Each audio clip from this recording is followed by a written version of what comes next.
अस्सलाम वालेकुम दोस्तों, कैसे हैं आप सब।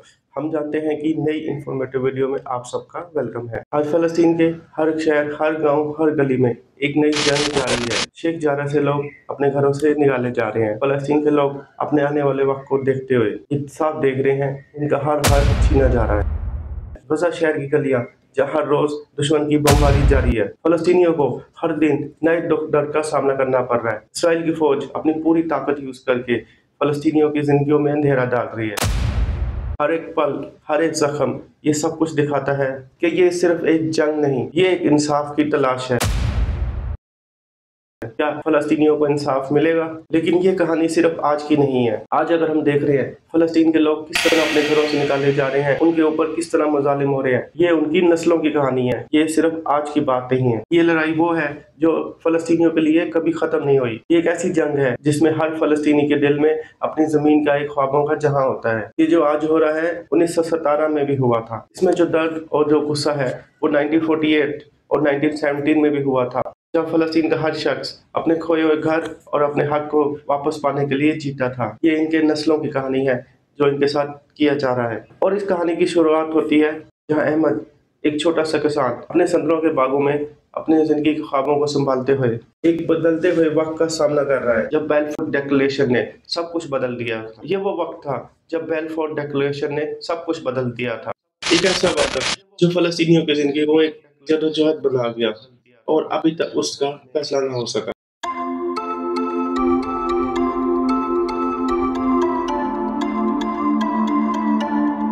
मैं अहमद हूँ, जफ़ा के सतरों के बागों का वारिस। 1917 में गुजार की महक में मेरी जिंदगी एक सपना थी। जैतून के दरख्त, गरम गरम रोटी और अपने छोटे से घर का सुकून।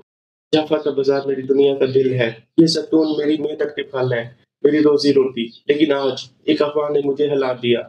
मेरा दोस्त कहता है कि ब्रिटेन के लोगों ने हमारी जमीन यहूदियों को दे दी है। ये कागज मेरे हाथों में कांप रहा है। मेरा दिल कहता है ये मेरी जमीन है, मेरा वालिद का विरसा। लेकिन ये वादा क्या लाएगा? ये अंधेरा महसूस होता है मुझे, जैसे कोई चुपके से देख रहा हो। ये वो वक्त था जब तुर्की की हुकूमत ऑटोमन एम्पायर का आखिरी साल चल रहा था। तो इसी वक्त ब्रिटिश हुकूमत ने एक ऐसा बयान दिया, फलस्तीन में जूइश कौम के लिए एक कौमी घर बनाने का तस्वीर किया था। फलस्तीन की सियासत में इस बयान ने फलस्तीन की सियासी मंजरनामे में एक अहम मोड़ दिया। इस बयान ने फलस्तीन की जिंदगी हमेशा के लिए बदल दी और उनकी जिंदगी को एक जदोजहद बना दिया। ये एक नया रास्ता था जिसमें यहूदियत को फलस्तीन में अपना वतन बनाने का हक दिया गया, जो कि फलस्तीनियों की खला और स्टेबिलिटी के लिए खतरा साबित हुआ। 1917 में फलस्तीन में 90% आबादी फलस्तीनियों की थी। ये उनके लिए एक नया और खौफनाक वक्त था, जब उनकी अपनी मजहबी और कौमी शनाख्त के लिए एक नई तहकीक का आगाज हो रहा था। फलस्तीनी किसानों की माशियत, जो कि ज़राअत पर मबनी थी, ब्रिटिश हुकूमत के नए फैसले से कमज़ोर होने लग गई थी। जाफा का जो सुकून का माहौल था वो ख़त्म हो रहा था। बाल्फोर डिक्लेरेशन का सबसे बड़ा असर ये हुआ कि यहूदी लोगों को फलस्तीनियों की ज़मीन पे अपना कौमी घर बनाने का मौका मिल गया। ये नए लैंड के प्रॉमिसेस फलस्तीन के लोगों को अपने घरों से निकाले जाने का खौफ दे रहे थे और उनकी ज़राअत तबाह हो रही थी। ये वाक़या एक लंबी और मुश्किल जंग का आगाज का सबब बना, फलस्तीनी और जूइश कम्युनिटी के बीच चल रही है।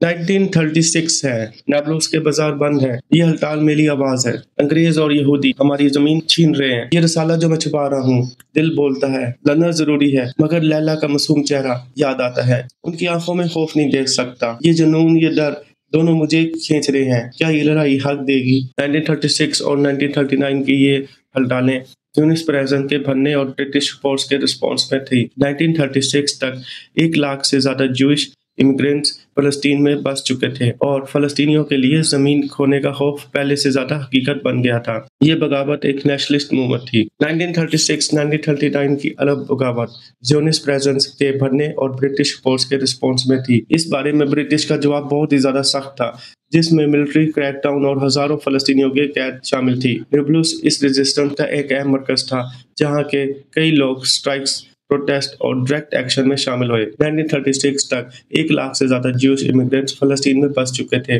और फलस्तीनियों के लिए जमीन खोने का खौफ पहले से ज्यादा हकीकत बन गया था। ये बगावत एक नेशनलिस्ट मूवमेंट थी जो ब्रिटिश कॉलोनिज्म और ज़ियोस की तवक्कों के खिलाफ थी।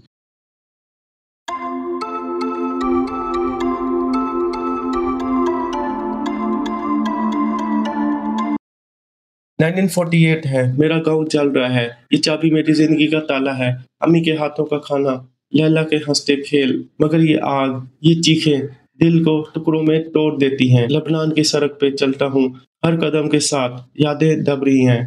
खुदा जाने ये घर देखूंगा या सिर्फ ख्वाबों में, मेरी रूह रो रही है। नकबा 1948 यानी मुसीबत एक ऐसे वाक़ये का हिस्सा है जो फ़लस्तीन के लोगों के लिए एक गहरा दर्द और खोया हुआ वक़्त बन गया। जब इसराइल कौमियत बना, उसके बाद अरब-इसराइल जंग शुरू हुई, जो एक तरफ से फ़लस्तीन के लिए एक मुसीबत थी। 7,50,000 फ़लस्तीनियों को अपने घर से बेघर कर दिया गया और 400 के आसपास गाँव तबाह कर दिए गए। ये सिर्फ एक ज़मीन का खोया जाना नहीं था, बल्कि ये उनकी पुरानी ज़िंदगी, उनके रिश्ते और उनकी पहचान का खो जाना था। जब ये डिस्प्लेसमेंट हो रही थी, तो उस वक़्त का जो दर्द था, वो सिर्फ फ़िज़िकल नहीं, बल्कि रूहानी था। अपने घर से निकलना, अपनी ज़मीन को छोड़ना और अपनी सारी यादों और खुशियों को खो देना, ये एक अजीब और गहरा दर्द था, जो उन्हें आज तक महसूस होता है। इस वक़्त के दौरान इसराइल की फ़ौज ने फ़लस्तीनियों को अपनी ज़मीन से निकालने के लिए कई मिलिट्री ऑपरेशंस किए। ये सिर्फ एक जंग नहीं थी, बल्कि ये उनके हक और ज़िंदगी पर एक बड़े अटैक का निशान था। जो कुछ था, वो सब कुछ एक दिन चला गया और इस लॉस का जो इमोशनल इम्पैक्ट था, वो उनके लिए एक पूरी नस्ल का दर्द बन गया।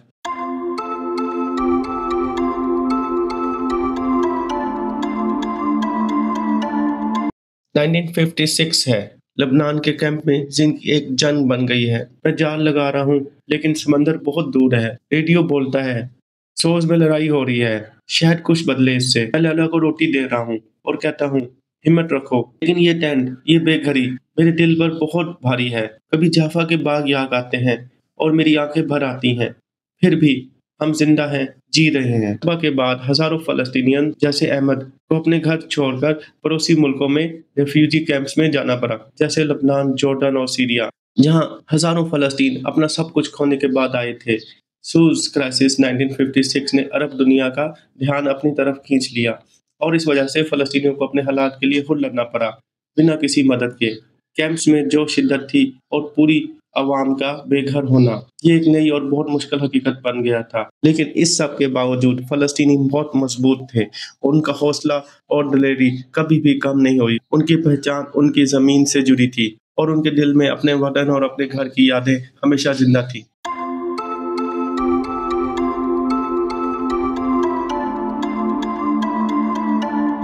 1967 है, जेरिको के कैंप में पानी भर रही हूँ। ये टेंट मेरी ज़िंदगी का हिस्सा बन चुका है। इस्राएली फ़ौज कहती है, रुको, कर्फ्यू है। अल-कुद्दूस भी चला गया और दिल रो पड़ता है। मिट्टी में अपने अब्बू के गाँव का नक्शा बनाती हूँ, सोचती हूँ, मैं पढ़ूँगी, लड़ूँगी, ये ज़ंजीर मुझे नहीं रोक सकती। मेरी रूह बोलती है, हम वापस जाएँगे। सिक्स डे वार जून 1967 ने फ़लस्तीन पर गहरा असर डाला। इसराइल ने वेस्ट बैंक, गाज़ा स्ट्रिप और ईस्ट जेरूसलम, जिसमें अल कुद्दूस भी शामिल था, पर कब्जा कर लिया और इस तरह से फ़लस्तीन की ज़मीन पर अपना ऑक्यूपेशन मज़ीद मजबूत कर लिया। इस जंग के नतीजे में 3 लाख से ज़्यादा फ़लस्तीनियों को बेघर होना पड़ा और उनकी मुश्किलें और बढ़ गईं। इसराइली फ़ौज के कंट्रोल में आने के बाद फ़लस्तीनियों के रोज़मर्रा की ज़िंदगी में बहुत बड़ी तब्दीली आई। उनकी हर चीज़, हर दिन का रूटीन और उनका अपना सोचने का तरीका सब कुछ बदल गया। जेरिको, जो पहले एक अमन और सुकून का इलाका था, अब एक रेफ्यूजी कैंप बन गया था। जेरिको सिर्फ एक पनाहगाह नहीं था, ये एक सिंबल बन गया था उस बेघर और डिस्प्लेस्ड फ़लस्तीन कम्युनिटी का, जो लोग अपनी ज़मीन से दूर तो थे, लेकिन अपनी पहचान और अपने हक को कभी नहीं भूल रहे थे। लैला का जज्बा, उसका अपने हक के लिए लड़ना, एक मिसाल बन गया था उन लोगों के लिए जो अपनी ज़िंदगी में हर मुश्किल का सामना कर रहे थे, लेकिन अपने राइट टू रिटर्न यानी अपनी ज़मीन पर वापस आने के हक को कभी नहीं भूलते। ये जज्बा सिर्फ एक शख्स का नहीं था, बल्कि एक पूरी कौम की हिम्मत और उसकी सब्र की निशानी था कि जिस मुँह जो ज़ंजीरें थी, उन्होंने उन्हें रोका नहीं। उनका दिल और रूह हर वक्त ये कह रही थी, हम वापस।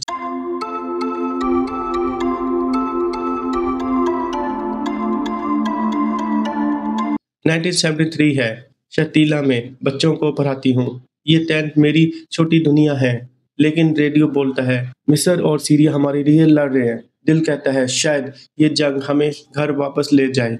ये नक्शे पे हाइफा बनाती हूँ, बच्चों को कहती हूँ, ये हमारी ज़मीन, उम्मीद का दिया जल उठा है, मगर ये इंतज़ार दिल को काटता है। यौम कपूरवान 1973 फ़लस्तीनियों के लिए एक बहुत ही अहम लम्हा था, जब अरब ममालिक, ख़ास तौर पर इजिप्ट और सीरिया ने इसराइल पर हमला करके अपनी खोई हुई ज़मीन वापस लेने की कोशिश की। तो फ़लस्तीनियों ने इस लम्हे को अपने लिए एक नया मौका समझा। उन्होंने सोचा कि अगर अरब मुल्क अपनी जंग जीत गए, तो शायद फ़लस्तीनियों के लिए भी कोई बेहतर फ्यूचर हो सकता है। ये उनके लिए एक ऐसी उम्मीद थी, जो कुछ वक़्त के लिए ज़िंदा हुई। इस जंग के बाद फ़लस्तीनियों को कोई भी असली फ़ायदा नहीं हुआ। ना तो उनको अपनी ज़मीन वापस मिली, ना उनकी मुसीबतें कम हुई। शतीला के रिफ्यूजी कैंप्स में लोगों को बहुत ज़्यादा मुश्किलात का सामना था। पानी की कमी थी, ज़मीन भराई नहीं गई थी और बहुत से लोग बेरोज़गार और बेघर थे। ये हालात उनके लिए बहुत ज़्यादा दुःख का सबब बन रहे थे। फिर भी ये लोग अपने हक़ के लिए कभी ना रुके। उनकी उम्मीद ज़िंदा थी, एक नई नस्ल के साथ, जो इस बेघरी को बर्दाश्त करते हुए अपने हक़ को वापस पाने की कोशिश कर रही थी। ये उम्मीद ज़िंदा थी उन जवानों में, जो हर मुश्किल के बावजूद अपने वतन वापस जाने का ख्वाब देखते थे। लैला जैसे लोग, जो इस जंग के बाद भी अपने वतन, अपने गाँव और अपनी ज़मीन की यादों को अपने दिल में रखते थे, उम्मीद का पैगाम थे। उन्होंने ये यकीन रखा कि एक दिन वो अपनी ज़मीन पर वापस जाएँगे। ये जंग न सिर्फ एक मिलिट्री कॉन्फ्लिक्ट थी, बल्कि एक ऐसे मूवमेंट का हिस्सा थी, जिसमें उन्होंने अपने हक़ के लिए, अपनी नस्ल को और अपनी ज़िंदगी के हर पल में ये सोचा कि वो अपनी ज़मीन को कभी नहीं भूलेंगे।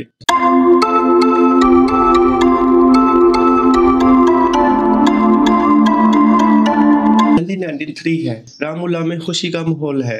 टीवी पर अरफात और राबिन हाथ मिलाते हैं। ओस्लो का सपना, दिल कहता है शायद अब आज़ादी के रास्ते खुल जाएंगे। नक्शे पर फ़लस्तीन बनाता हूँ, जाफा के बागों की यादें आती हैं, मगर दूर सेटलर्स के जो ट्रक नज़र आते हैं और दिल में एक सवाल उठता है, क्या ये अमन सच में है?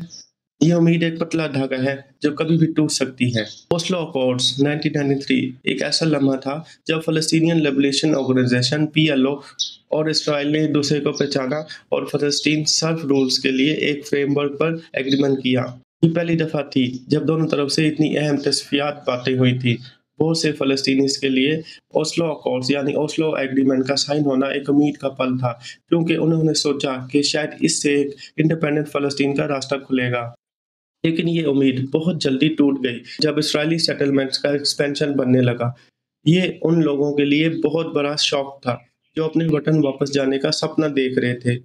जैसे-जैसे इसराइली बसते जा रहे थे, वैसे-वैसे उनकी ज़मीन और हक़ को छीनने का खौफ भी बढ़ रहा था। इससे फ़लस्तीन के लिए अमन का जो ख्वाब था, उस पर शक और डाउट्स आ गए। फ़लस्तीनियों के दिल में ये सवाल लगा, क्या ये सच में अवाम का सफ़र है, या सिर्फ एक और वजह है उनकी ज़मीन को खो देने की?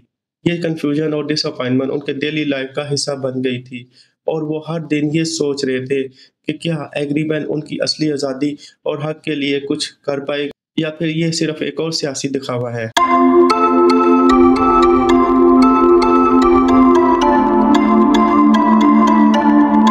सन 2000 है, कलंद्रिया में खड़ा हूँ, समी को अपने सीने से लगाकर। ये दीवार हमें रोकती है, हॉस्पिटल दूर है, सोल्जर चिल्लाता है, अपने पेपर दिखाओ। दिल में एक आग सी उठती है, लेकिन मैं अपनी पूरी कोशिश करता हूँ कि समी के लिए लोरियां गाऊं। जाफा के संतरों के बागों की याद दिलाता हूँ। उसकी सांस तेज है, लेकिन मैं मुस्कुराता हूँ, ताकि उसका दर्द थोड़ा कम हो सके। ये जिंदगी कब सुकून देगी? सेकंड इंतफादा 2000 से 2005 तब शुरू हुई, जब एरियल शरोन ने अल अक्सा मॉस्क का दौरा किया। बहुत बड़ा फितना बना। इससे पूरे फ़लस्तीन में हंगामों का सिलसिला शुरू हो गया। इसराइली मिलिट्री चेक पॉइंट्स जैसे कलंद्रिया आम नजर आने लगे। ये चेक पॉइंट्स फ़लस्तीन की हर मूव को बहुत स्ट्रिक्ट करते थे। लोग घंटों तक रुके रहते, और कई लोग सिर्फ मेडिकल ट्रीटमेंट्स में देरी की वजह से जान से हाथ धोते। वेस्ट बैंक में फ़लस्तीन इस तशद्दुद के दौर में फंसे हुए थे। वेस्ट बैंक और गजा में फ़लस्तीनियों पर बहुत ज़्यादा मुज़ालिम ढाए जा रहे थे। उन पे हर तरह की पाबंदियाँ लगा दी गई थी। उनको मेडिकल की फैसिलिटीज़ भी नहीं दी जा रही थी, और उनको घंटा-घंटा एक लाइनों में खड़ा किया जाता था। चेक पॉइंट्स पर सिर्फ एक फिजिकल बैरियर नहीं थे, बल्कि ये एक ऐसे दर्द और निशान बन गए, जो हर फ़लस्तीनी के लिए उनकी अपनी ज़मीन, अपने ख़ानदान और आज़ादी के दरमियान एक दीवार की तरह खड़ा था। हर रोज़ की ज़िंदगी में ये लोग अपनी बेसिक ज़रूरत के लिए भी स्ट्रगल कर रहे थे, और हर चीज़ में रुकावट थी।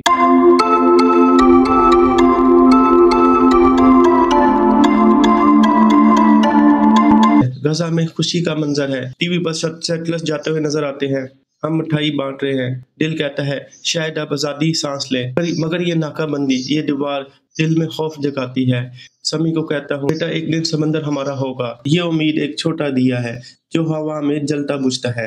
2005 میں اسرائیل نے غزہ سے اپنی فوج کو واپس بلا لیا اور غزہ اسٹرپس کے اندر جو اسرائیلی سیٹلمنٹس تھی ان کو بھی ہٹا دیا۔ یہ سابق ان لیٹرل ڈس انگیجمنٹ پلان کا حصہ تھا۔ اس کا مطلب ایک طرف سے ہی کیا گیا فیصلہ۔ یہاں اسرائیل اپنے آپ سے کسی چیز کو چھپاتا یا الگ کرتا ہے بنا دوسری طرف کے ساتھ کسی میوچل ایگریمنٹ یا ڈسکشن کے۔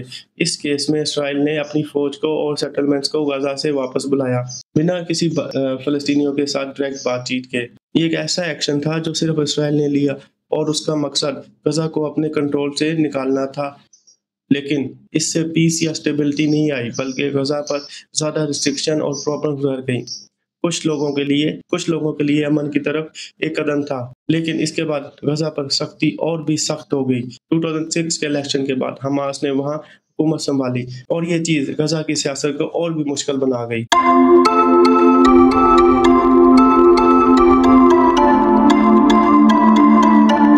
2008 ہے، غزہ میں آٹا بانٹ رہا ہوں، سائرن کی آواز ہے، بم گر رہے ہیں، لوگ ڈر کے مارے بھاگ رہے ہیں۔ شیلٹر میں چائے دیتے ہوئے یاد کرتا ہوں سمندر کے دن جب جال پھینکتے تھے۔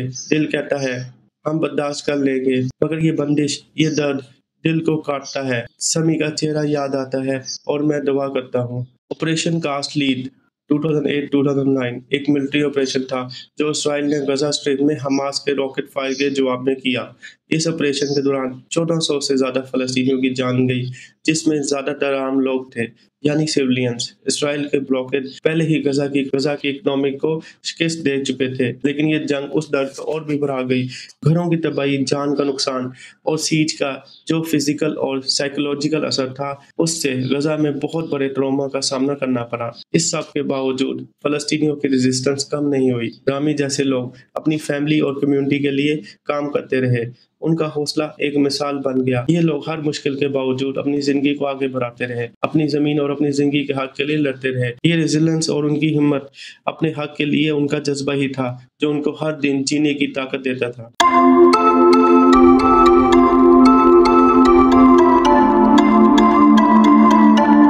ہے جابلیہ میں مٹی کے ڈھیر ہیں، بم گرتے ہیں، ہم سکول میں پناہ لیتے ہیں، روٹی بانٹ رہا ہوں، جفا کے سندرے کے باغ کی کہانی سناتا ہوں۔ دل بولتا ہے یہ ظلم بھی گزر جائے گا۔ سمود جذبہ میری طاقت ہے، یہ زمین میری ہے۔ سمی اب جوان ہے، اس کی آنکھوں میں بھی یہ آگ ہے۔ ہم نہیں جھکیں گے۔ آپریشن پروٹیکٹیو ایج 2014 اسرائیل کا غزہ پر دوسرا شدید ترین حملہ تھا جو حماس کی طرف سے راکٹ فائرز کے بھرنے کے بعد کیا گیا۔ اس جنگ نے غزہ کی انفراسٹرکچر کو بہت زیادہ نقصان پہنچایا اور ہزاروں لوگ بے گھر ہو گئے۔ جبالیہ کیمپ جو غزہ کے سب سے بڑے پناہ گزین کیمپس میں سے ایک ہے، تو بہت زیادہ بمباری کا سامنا کرنا پڑا۔ 2200 سے زیادہ فلسطینی اپنی جان سے گئے، 10,000 گھروں کو تباہ کر دیا گیا۔ اس تمام تباہی کے باوجود صمود جذبہ، عزم اور ثابت قومیت کی روح زندہ رہی، جو رامی جیسے افراد کے ذریعے زندہ رہی، جنہوں نے اپنے خاندان کے میراث کو زندہ رکھا اور اپنے کھوئے ہوئے وطن کی کہانیاں لوگوں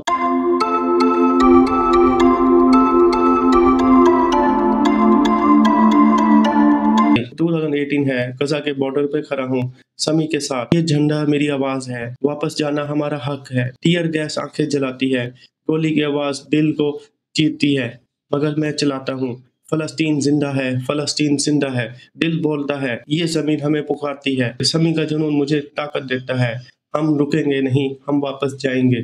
the great March of return 2018-2019 Gaza میں فلسطینیوں کی طرف سے ایک دوڑ تھی جس میں انہوں نے ان پناہ گزین لوگوں کا حق ڈیمانڈ کیا جو 1948 میں نکبہ کے دوران بے گھر ہو گئے تھے۔ یہ پروٹیسٹ زیادہ تر پرامن تھے، لیکن اسرائیلی فوج نے ان کا جواب شدت سے دیا، جس کے نتیجے میں 200 سے زیادہ فلسطینیوں کی جان گئی اور ہزاروں لوگ زخمی ہوئے۔ یہ پتنگیں ریزسٹنس کا نشان بن گئی جو فلسطینیوں کے وطن کی طرف واپس لوٹنے کا خواب اپنے ساتھ لے کر اڑتی تھی۔ 2021 ہے، شیخ جرہ میں کیمرہ میری آواز ہے۔ یہ گھر ہمارے ہیں، مگر یہ یہودی زبردستی رہتے ہیں، گرنیڈ گونجتے ہیں، لیکن میں چلاتی ہوں، لا تفارق۔ فون پہ دنیا دیکھتی ہے، #سیو شیخ جرہ، سیو شیخ جرہ۔ دل بولتا ہے یہ حق ہم نہیں چھوڑیں گے۔ میری سانس میں لڑائی ہے اور میری روح میں جعفر زندہ ہے۔ شیخ جارح کی ایویکیشن 2021 ایسٹ جیروزلم میں ایک بہت بڑا تنازع بنا جب اسرائیلی سیٹلرز نے فلسطین خاندانوں کو ان کے گھروں سے زبردستی نکالنے کی کوشش کی، یہ دعویٰ کرتے ہوئے کہ ان کے پاس تحریکی زمین کی ملکیت ہے۔